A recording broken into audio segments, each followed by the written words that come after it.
Unit 28, Athlete's Lifestyle Assignment 2, um, television interviews. These include pre-game and post-game interviews. These are both improvised and the player does not know what questions will be asked. Pre-game interviews happen when games are finished and and reporters talk to the coaches or the player of the game. They talk to the coaches of how their game plan worked and how it could improve on the next game. They will ask questions to the player of the game of how he was he was able to initiate his offense and defense to help his team win. Newspaper interviews. Newspaper interviews can be much easier than TV as the reporter may send you all the questions that will need to be answered. You could decline or accept it. There are some newspaper interviews that are just you and the reporter and he will ask you questions, so you'll need to you'll need to speak slowly and clearly enough for the reporter to accurately transcribe your response. You need to be friendly as well. If there is a question that you cannot answer, it is better to use "I cannot comment on that issue right now." If asked again, repeat the same sentence. It's appropriate to ask what the story is about and what type of comments they are looking for. They may have specific questions they want to explore.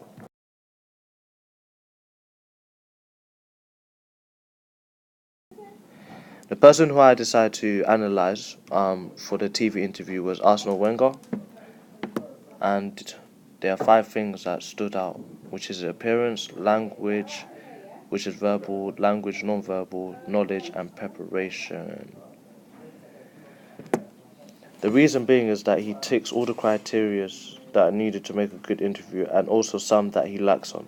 His appearance during an interview is professional and shows a good look on the organization. He speaks in a professional manner and does not use slang. He is very honest when false information comes, responding with, "If it does not come from me, then it is false." His facial expression is obvious and of how he feels. You can easily see if Arsenal Wenger is angry, neutral, or happy just by his facial expression, hand movement, or how he talks. Every win or loss Mr. Wenger has encountered, he has been prepared what reporters will ask him and answer with confidence. He does not like when questions are repeated, as there was a press conference. He showed his anger towards the reporter. The next person I decided to analyze was LeBron James through his newspaper interview.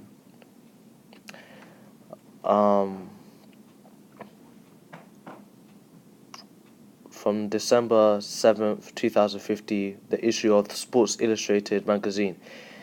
He was honest and friendly as possible during the interview.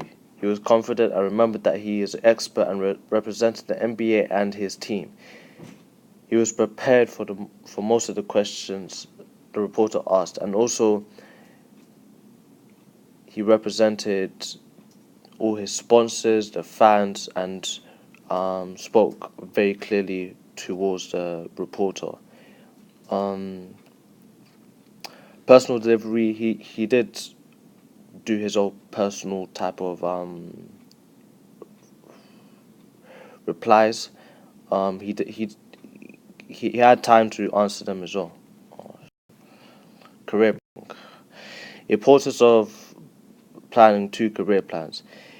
If the player was to become badly injured, they are not left with nothing to go back to. Athlete will become bankrupt if they do not have a backup plan for their career. After they retire their sport, they will need to have other ways to make money, such as Shaquille O'Neal when he retired the NBA. He went into TV reporting. Goal setting and SWOT analysis.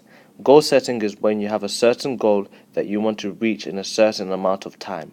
Most goals are SMART. This stands for specific, measurable, achievable, realistic, and time. SWOT is picking out strengths, weaknesses, opportunities, and threats.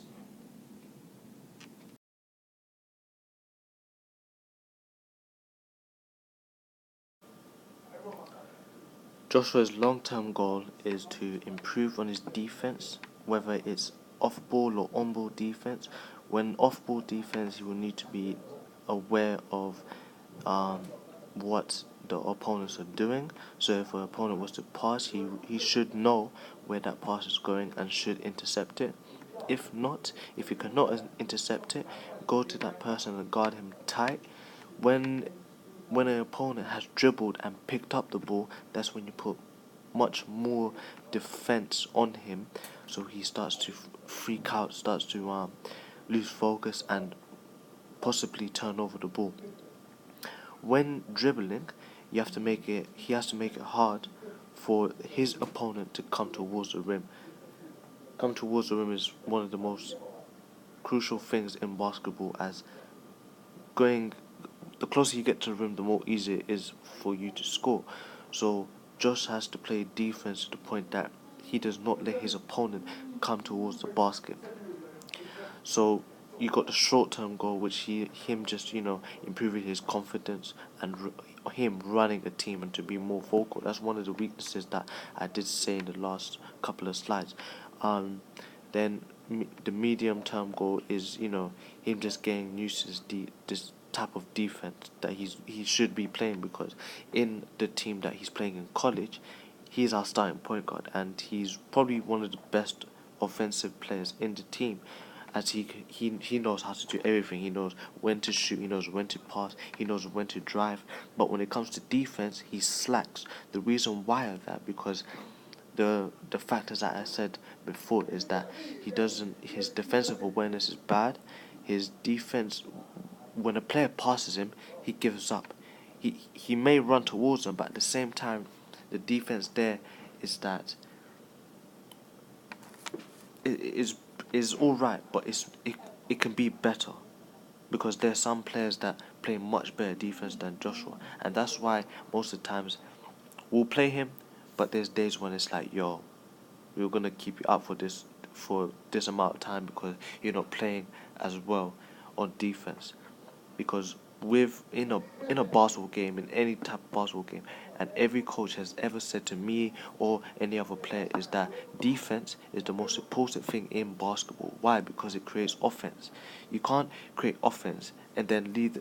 No, it's gonna be a back and forth game. You play defense to win.